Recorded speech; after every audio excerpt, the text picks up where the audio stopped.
Siliguri journalist ক্লাবে সাংবাদিক বৈঠক করে রাজ্য সরকারের বিরুদ্ধে একাধিক অভিযোগ তুললেন উত্তরবঙ্গের বিজেপি বিধায়কেরা।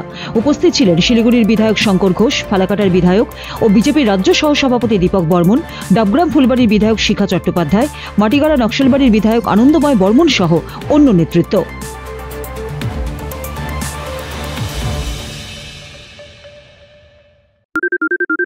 সোনাক্ষী, মশলা কোথায়?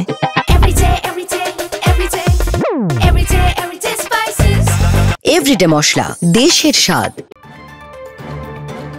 দীপক বর্মন জানান, রাজ্যের বিভিন্ন ক্ষেত্রে অনিয়ম, বঞ্চনা, উন্নয়নহীনতার দায় সম্পূর্ণভাবে বর্তমান সরকারের। এদিন শিলিগুড়ির বিধায়ক শঙ্কর ঘোষ তুলে ধরেন উত্তরবঙ্গের দীর্ঘদিনের বঞ্চনার প্রসঙ্গ। তার কথায়, উত্তরবঙ্গের উন্নয়নের স্বপ্ন ভেস্তে গিয়েছে সরকারের ব্যর্থতায়।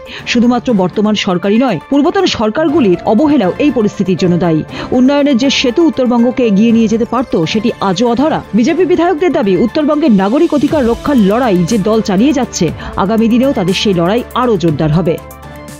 পশ্চিমবঙ্গের ক্ষমতার ভরকেন্দ্র কলকাতা বা নবান্নের সাথে উত্তরবঙ্গের উন্নয়নের যে সেতু, সেই সেতুও আমার মনে হয় তৈরি করবার ক্ষেত্রে বর্তমান বা পূর্বতন সরকারের ব্যর্থতার কারণে আজকে উত্তরবঙ্গের বঞ্চনাকে সামনে রেখে উত্তরবঙ্গের নাগরিক অধিকারকে সুরক্ষিত রাখবার জন্য ভারতীয় জনতা পার্টির সাংসদ, বিধায়ক এবং সর্বোপরি দল হিসাবে আমরা লড়াই করছি।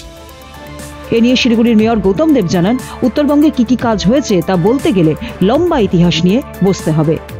উত্তরবঙ্গে কি কাজ হয়েছে সেটা বলতে গেলে তো আমাকে লম্বা ইতিহাস বলতে হবে। পাহাড়ে কাজ হচ্ছে, মালদায় কাজ হচ্ছে, মেজের উপরে উত্তর দিনাজপুরে কাজ হবে এবং আমাদের জলপাইগুড়ি, শিলিগুড়ির এই জায়গাতে আমাদের এই কাজ, এই যে এখানে এসে আমি যেখানে বলছি, এটা কি একটা বড় পরিকাঠামো উন্নয়ন নয়?